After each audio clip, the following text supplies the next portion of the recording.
Garden Galaxy is a game that I feel extremely conflicted with because there's some fantastic stuff here and there's some frustrating stuff here. And I think what I've worked out is that Garden Galaxy is a game that I think will be great for some people, but perhaps that audience isn't necessarily me. In Garden Galaxy, you play essentially a Gatcha garden builder. In the centre of your garden at the start of every time that you play, there is a pot. And this is like a magical genie pot. And as you look at your garden, different visitors will come to play. And these are like flame people. They're clickable, and every time you click on one, they will spawn a coin. That coin, and there's loads of different varieties of them, relates to a type of garden piece that you can then get randomly if you pop that coin in the pot in the centre of your garden. And therein lies the gameplay loop. Because all you're doing is going around, clicking on the different visitors that come along, popping the coins in, seeing what pops out, and then building the garden based on what you've got. The beauty in all of this is that it is totally freeform what you build. So you can have like really organised sections. I found out that I was not very good at organising stuff at all and would just have a complete mess everywhere all the time. But I was working towards like zones of garden so that I could have a lake that ran through some grassy forest with a little zen garden on the side, and then there was a patio area with some chairs and some cushions.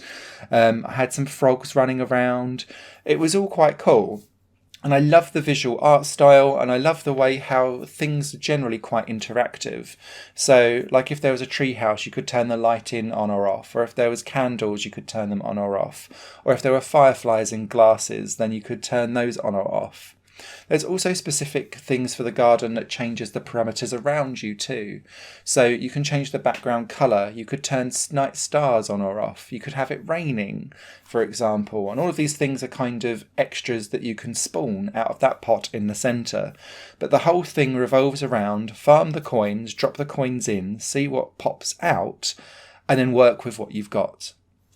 There is some flexibility in what you can then do with like loads and loads of pieces, because what I'd find is that the gold, silver and bronze coins that you get, which are the mainstay stuff, you basically have so many of those that you've got too many plants and not enough plant pots or ground basically to use all of this stuff. So you're popping it back into the pot to try and recycle it for new stuff.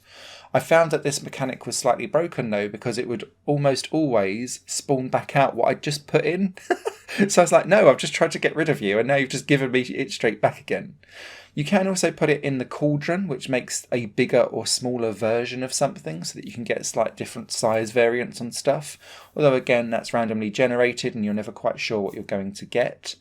And the other thing that you can do is put coins into piggy banks so that you can convert, say, bronze, silver or gold coins into black star coins or fish coins, which can then help you with specific ornaments or water-based stuff.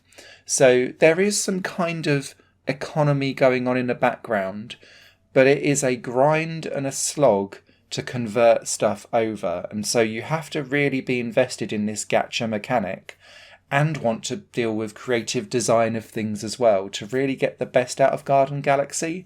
And that's why I think like there's going to be a niche audience that are going to adore this game. And it is quite Moorish. And because visitors are coming along quite often and you're always clicking coins and there's always something going on for you to do, from that perspective, I think the game is designed exceptionally well to just keep drip feeding new things coming through. I think where Garden Galaxy fell down for me personally, and there's a couple of kind of layers to this. Firstly, like, there's over 100 pieces in the garden for you to choose from, but that includes different terrain types, a couple of different tree varieties, loads of different plant varieties, and so actually things start to shrink down in your options quite quickly. And I think for a game that is all about trying to gacha your way through and get loads and loads of different varieties of things, there needed to have been more to allow people to design very different looking things at scale. The other kind of downside for me is just the gacha mechanic as a whole. So you might farm 25 of the same coin and then it will spit out 25 plants, and then you're thinking, but I just wanted that one thing. And then you'll put in those 25 plants to try and recycle them, and then you'll end up with like 6 pieces of floor and 12 plants, and you're thinking, well, that was a waste of my time and of farming. And so I ended up doing like AFK stuff, just waiting for loads of visitors to build, clicking in on everything, chucking all the coins in and seeing what would happen, and then building from there, which kind of turned it into a weird rushed experience instead of this chilled experience that I wanted Garden Galaxy to be. I do think there's a decent game in here somewhere. I don't think it's necessarily aligned up with my gaming values and what I find is most exciting or important or engaging for a game for me. I do think that there's some work to be done on the RNG, and more garden pieces would absolutely make this game better overall. But yeah, I think there's a niche audience out there that will just be like, yes, this scratches every itch, give me more, inject it in my veins. And for you, I say good luck, and I hope that you can share some of your gardens on the on the Steam workshop sharing of stuff, because my gardens are an absolute state. Take care. Higher Plane Games is part of the Higher Plane Network, a completely independent media outlet supported by people like you. The goal is to create the best possible content that cultivates a richer indie scene for games as well as music and entertainment. To find out more and to get involved, visit patreon.com/Higher Plane Network. Your support makes all the difference, and in return you'll gain access to bonus content and downloads. Thank you for watching.